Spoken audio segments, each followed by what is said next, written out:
Okay, so in this video, what I'm going to talk about here is the nature of production, prices, and unemployment. So it's going to be spread across actually several different videos here, but in this second part of the course, we're starting to actually now look specifically at what macroeconomists do. And again, macroeconomists are looking at the economy as a whole, and one of the things that they are asked a lot to do is to talk about total production of goods and services within the country, something that economists call the gross domestic product, or GDP. And so that's going to be one of the first things we look at here. So in terms of what, you know, when you've seen in the news and whatnot notions of production, actually what you've typically seen is you've probably seen it in a kind of a cyclical fashion, in that, like, the economy does very well for a period of time, and so production is going up, or they would say that GDP is going up, and then you can hit a point when you get a very technical term like a recession, but a slowdown in the economy where it's not doing as well. So that actually what you start to see, right, is that over time, so without using the term GDP, so that what we kind of see is that over time, in terms of growth of the economy, that what we actually kind of see is that it's kind of in a cyclical fashion, where the economy has peaks, maximum production, where it has troughs, in some sense a minimum production. It has a period here which we know is the contraction, or the point where things start to slow down. A point right here where it's the recovery, where things start to look a little bit better. And then finally here, the part above the trend line, this part right here, where it's the expansion, where the economy is actually growing beyond what it used to be at. And the straight line that I've drawn here would kind of be averaging all of these out. That trend line is going in a general upward direction. So the economy overall, over the long run, is growing over time, yet it has this cyclical fashion. Now, the actual nature of that cyclical fashion actually becomes a very interesting point for us to discuss, and we're actually going to talk about it throughout this entire part. So keep that sort of in mind throughout this week. Now, what we do here is we try to then think about how we actually measure that growth over time. Right? So the growth in the economy, we're going to have some way that we measure production. That's going to be our GDP. So now, there's a group in the United States that actually goes out and actually measures this stuff, that actually goes out and measures the growth in the economy, times it, basically constructs a graph like this and tells us where we are in the business cycle. That group is called the National Bureau of Economic Research, or the NBER. And you can actually, I would encourage you to at least, just give a quick look on their website, nber.org. Within that organization, there's a group called the Business Cycle Dating Committee. It's a pretty self-explanatory committee name, because basically what it does is it defines where we at in the business cycle. And for something very particular like a recession, there's actually a very precise definition. Now,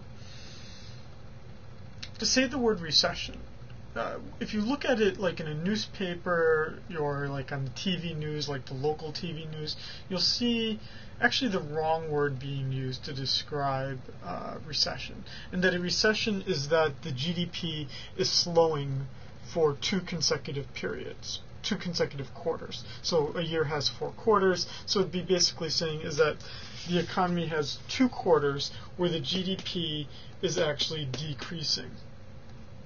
But you can actually see that the definition of a recession is more complicated than just looking at GDP.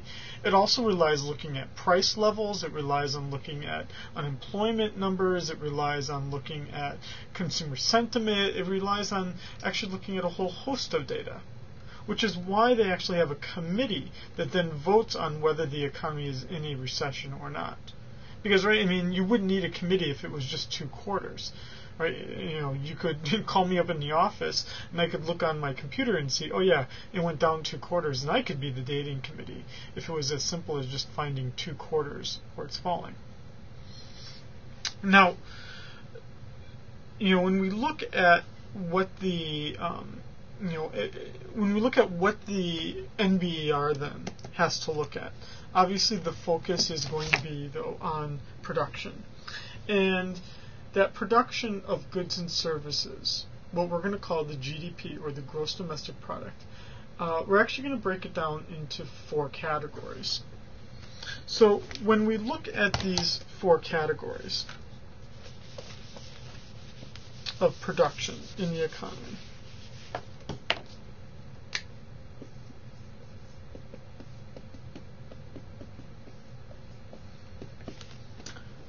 is that it's going to contain 4 components.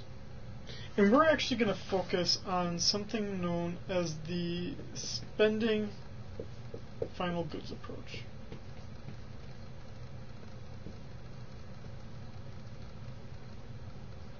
So we're going to look at how specifically GDP is calculated by a spending approach. These groups that I'll explain in a bit, how they're actually spending money and their purchase of final goods. So in our case here, GDP is going to then be defined as the total purchases, basically, of goods and services, the total purchases of goods and services that were produced in the country over the course of a year. So several things in that sort of definition there. First, we have a time period that we're capturing it over a year, that we're doing this from the final goods approach, so we're looking at the final production of goods and services. So, for instance, if I bought a new car, I'm not counting the tires separately and the batteries separately that are in the new car, right? Because Ford, or in my case Honda, would have had to buy a battery from a battery company to put it into the car that I would then eventually buy. What we're just focusing on here is me purchasing the automobile. There's another approach known as the intermediate goods approach, where you actually look at all the small little components, like the purchase of the battery, me going to the dealer and purchasing it, the dealer adds a service that I'm paying for. We're not looking at that. We're looking at the final goods and services purchases over the course of a year for things produced in the country's borders, basically. And within that, we've got 4 categories. We have consumption, investment, government expenditures, and net exports, where net exports is equal to exports, what we sell to the rest of the world, minus what we buy from the rest of the world, the imports. So let's look at each of these categories. First, consumption. So now, what do consumers buy? Well, they certainly buy services. We know that they buy services. But one of the things that they, when they're buying goods, it would be helpful to break that down into different categories. And probably the most helpful category that we have here would be the durable good versus the non-durable good. And so for the durable good, what we're basically talking about here is a product that lasts for a lengthier period of time. Generally, the case is that it lasts greater than 5 years. Some say greater than 7 years. So like a washer dryer, right? An automobile. These would be durable goods that are purchased, right? Households don't buy them that often. Whereas a non-durable good would be something that lasts generally something less than 5 years or 7 years, but even more specifically, we'd say even something that lasts less than a year, right? So if I buy a granola bar, that's a non-durable good, right? Something that's going to be consumed right away. Okay, so that consumption component, that C component of GDP, is actually 70%. 70% of total production of goods and services in the country. 70%. I pause there just so that you get some idea of how large that is. Now, within that 70%, over half of that is coming from households buying services. We're much more so a service-based economy than a goods-based economy.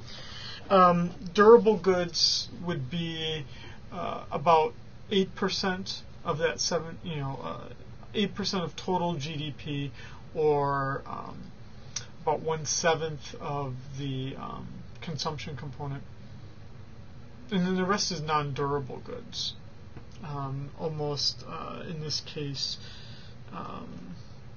close to 1/3 of the total GDP, or close to 1/3 of the consumption component of GDP.